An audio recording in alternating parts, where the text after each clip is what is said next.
Well, we were asked by Philip Dodd, who was at that point the director of the ICA, Institute of Contemporary Arts, because he'd been given, or the ICA had been given Trafalgar Square by the Mayor of London's office to stage an event, and he decided he would like to show the film Battleship Potemkin by Eisenstein, a silent film classic, and get someone to produce a new score. And for some reason, he thought of us. It was such a strange sort of request that we discussed it with him and thought it was an interesting project to take on, because firstly, it was a great event, a big free concert in Trafalgar Square on a Sunday evening in the summer. It's obviously a wonderful film. And also in the music we work in the area of music we work in, you don't really get a chance to write 73 minutes of continual music. And we were quite interested to see whether we actually could do that, whether we would be able to do that. And it's not really even just a soundtrack, because when you write a soundtrack for a normal movie, people talk over it and have car chases and make love and all the rest of it. Whereas this, you are really the sound. You're kind of 50% of the experience. And that was an interesting thing as well, I think. Chris, the perception of the Pet Shop Boys is that Neil is the arty one who's into the classical music. Chris is the one who goes out clubbing all night. True. So when this was suggested, did this meet with equal enthusiasm? Well, apparently, although I can't remember, I was more keen on this project than Neil. For some reason. I don't know why. I didn't. I thought, Chris will want to do this anyway, and I'm not. I thought, it's sort of interesting, isn't it? It's a lot. All I just thought was it's a lot of work. We're not going to get paid anything. It's going to take loads of energy and time. And Chris won't want to do it anyway. And then Chris said, "Oh, it sounds great. Are we doing it then?" I just thought it was interesting to be able to write music that didn't have to conform to a standard pop song structure. To be more free form in what you were doing and just sort of just react to the visuals that you were watching rather than what we normally do. And I think we've always done things that are outside the world of pop in terms of, stage shows and writing a musical and, just vary things and try different things and keep it interesting, really. When it came to the night of the performance, it started raining about an hour beforehand. Typically, yeah. Were you expecting the crowd that turned up? It's a tricky thing because we had no idea how many people would turn up. Because when you buy a ticket for something, you've made a commitment, haven't you? You bought the tickets, you're presumably going to go. With a free concert, you sort of might go, you sort of might not go. You might even set off to go and then go to the pub on the way instead. It's someone I know did,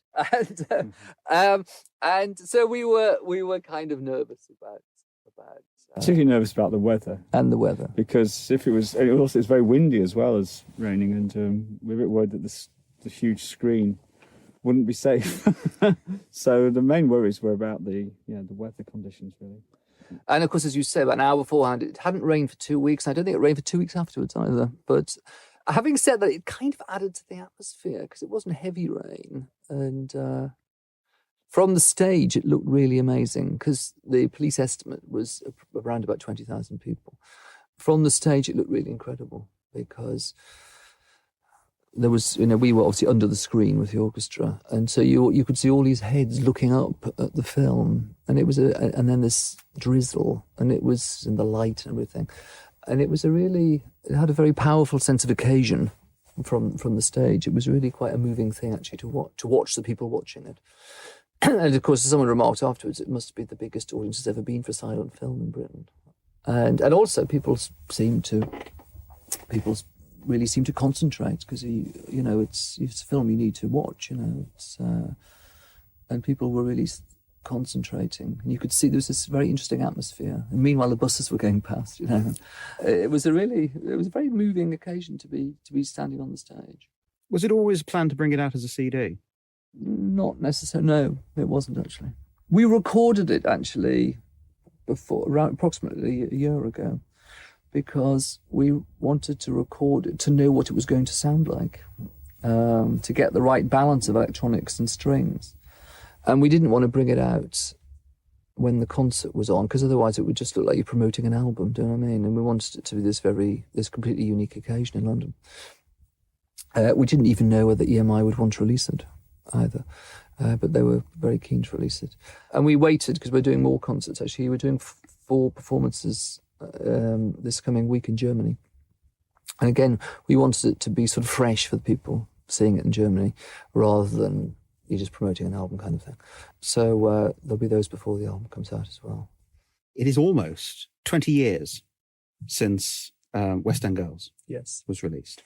In addition to, I lost count of how many singles and albums, there's a feature film, a number of very theatrical stage shows, a musical, now this soundtrack. Kind of developed two careers. On the one hand, this huge pop group, and on the other hand, this sort of cultural project. Quite clearly that we've got another outlet for our whatever called Tennant, Lowe, and so yeah, we've always liked to do different things though, and this is part of that.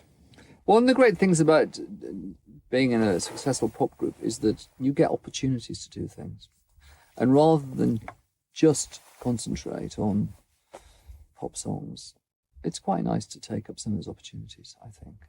And also, we've always, when we came into pop music, we wanted to bring things from outside pop music into it. And I think, that's with the stage shows, we work with Derek Jarman and Sam Taylor Wood and a couple of guys from English National Opera, it's just to do entertaining things, to be honest. It's most basic. Part of trying to entertain people is surprising them, I think. And also, it keeps it sort of fresh. I sometimes worry that people think the Pet Shop Boys, that we alienate people because they think we're sort of too pretentious or something. And really what we're trying to do normally is to do something that's very entertaining and trying to explore different ways of doing that.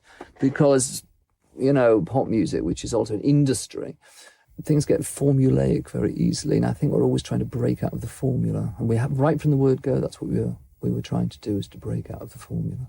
And does the pop side of the Pet Shop Boys carry on? Because it's nearly 4 years, I think, since your last studio album now.